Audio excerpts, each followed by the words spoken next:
Okay, so we had some big non-news today in the world of bannings.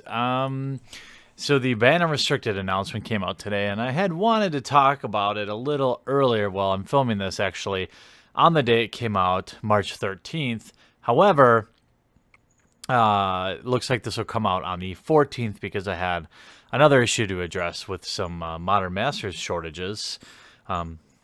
If you missed that video, check out last night's video. And I think this time around, it was an interesting time to consider bannings again.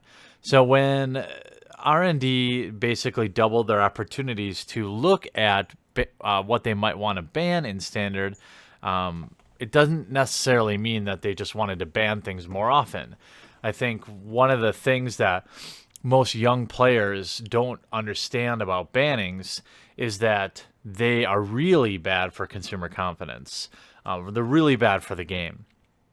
And I watched Travis Wu's opinion on the no ban, no update on the standard banning list, and he seemed pretty against it. He thinks things should have been banned or things should have been unbanned. I'm solidly in the camp of I think that what they did was the best they could do. Right now, we see more than 60%, at least according to MTG Goldfish, we're about 62% of the meta falling into just two decks. Some numbers are in the mid 60s or even close to 70 if you look at paper only. And I think there are a lot of logical flaws with the way that Wizards decided to explain what they were going to ban. Specifically, the Dynavolt Tower or something was also in the meta and it was competitive deck when it really isn't. It's one of the things I saw people talking about is that Wizards of the Coast often looks at a lot of MTGO data, and I think I can understand why. It's probably easy to parse that data, look at tournament results, and figure out exactly what decks are doing what in in a basic, simple Excel spreadsheet export. But in the wild, in the real world, I think it's basically four colors Saheeli and Mardu right now, which is interesting because I remember they clearly didn't like fetch lands because it led to too many expensive, crazy decks. But we're still seeing 3 and 4 color in Standard, and it's still fast, even with those mana bases that are out there. So fast mana is an issue in the format, but I think Wizards did the right thing in not banning because let's look at the two options really. I mean, you either ban something or unban something. Well, let's be even more simple. You either do something or you don't. If you do something, people are going to be pissed. If you don't do something, people are going to be pissed. So if you decided to ban something, more people lose money, Standard becomes more volatile, and people lose confidence. We already can see attendance plummeting at FNMs and Standard events. GP Utrecht had like less than 2,000 players. I think T-Woo is in RPTQ or PPTQ that had like 30 or 40 players in Northern California. That's insanity. People are a little burnt out on Standard right now, and I don't think banning Felidar Sovereign or something like that or bringing back Emrakul would have done anything to fix that. Standard has been in a pretty clear Colt's not loving Standard right now either, and I don't play a lot of Standard, but I read a lot of comments about it, and I follow the format and I follow the tournaments, and so I feel like I have a pretty good handle on what people's opinion of it is. And I asked people on Twitter and Facebook today, basically like, when was the last time you were happy with Standard? And everyone kind of dialed in. Answers varied a little bit, but most of the people would agree with that things kind of went bad either at the start of cons or in the middle of cons. Now, because there's so many new players to the game, there's a lot of players that don't know any different or know any better about the Standard format. And so they say, like, oh, I just started playing in Kaladesh. It's great. Okay, I appreciate that. You have nothing to grade it against, and I don't want to be negative. I don't want to, like, shit on your parade. If it's all you know, then really there's nothing to complain about. And honestly, us Magic players can be pretty negative and complain a lot. And I think Wizards is trying to do the best they can, but their problem is not a ban. Their problem is up higher, higher up the tree, higher upstream, in the R&D level. I mean, I thought there was some great points made by Travis, who said a couple days ago, how did someone not test a deck with 4 Smuggler's Copters and 4 Heart-of-Kirans in it? I mean, how does this deck get through testing and future testing? Things like that, right?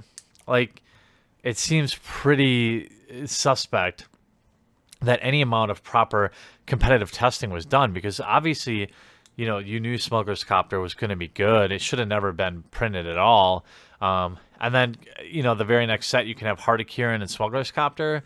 Like, nobody thought of this deck in R&D. That seems really unlikely. And then we look at, like, PVD said something like, he said, today, as much as I despise the format, and trust me, I do, I think this is probably the right decision for the game. There is a super big cost of banning standard cards, which I agree to, and eroding customer confidence.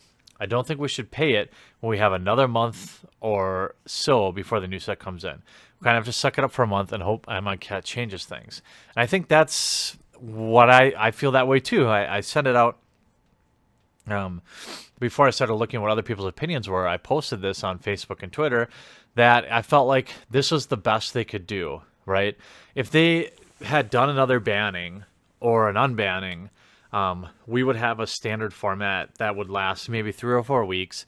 Maybe they unban Emrakul, so we get a third deck in the top 70%. I don't think people are still really happy about that, and I think you just probably leave it the way it is.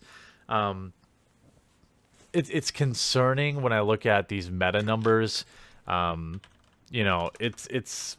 I wish I didn't just close the window, but it's not great. And I think people are leaving standard not because of the current meta, but because things have been bad for a long time. Okay. Right now we're looking at Mardu vehicles taking up 37% of the meta, 4-color Saheeli 25%. Then you have like green-black different. You have green-black aggro, green-black energy, maybe taking up the next 10%. So you've got 3 decks really taking the top 70% or so. And there are other decks out there, but they're not winning tournaments. If you go back to, maybe this has to do something with the 2-set block.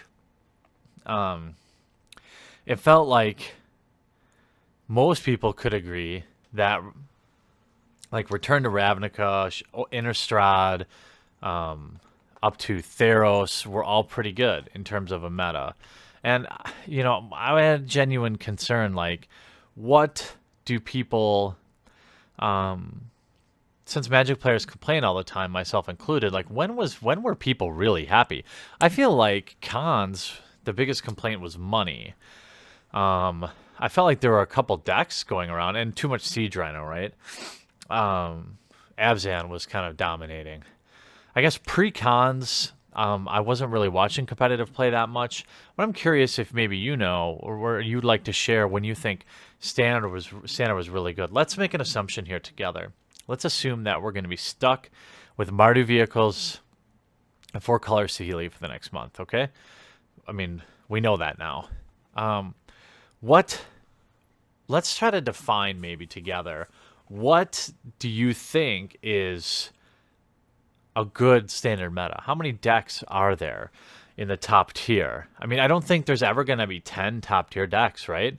4 or 5 might be a more reasonable estimation, but overall, standard is tough right now. I think some heads probably have to roll at R&D. I think when they banned Jace, somebody got fired. Now that they've had to ban Smuggler's Copter, Emrakul, stuff like that, someone should probably get canned, and it should be the person who's probably in charge of testing. And maybe using interns to do testing probably isn't a good idea. I don't know if they still do that, but I know they did do that for some time. And I think we have to kind of stick this out as Magic players. Draft is still a really good format. Modern's actually pretty good right now. It looks like when I look at the modern metagame, we have a lot more diversity, okay? We have Death Shadow. All the top decks are less than 10% of the meta. Death Shadow, Affinity, Eldrazi Tron, Bant Eldrazi, Tron, Abzan, Jund, and Titan Shift. We have Grixis Delvers still. I mean, very, very diverse format in Modern right now. I think that's okay, and I think that's why we didn't see any bans there. And when we look at Pauper, too, we didn't see any bans there. Again, Mono Blue Delver is still annoying. Could we get some help get rid of Delver and Affinity in Pauper? Maybe.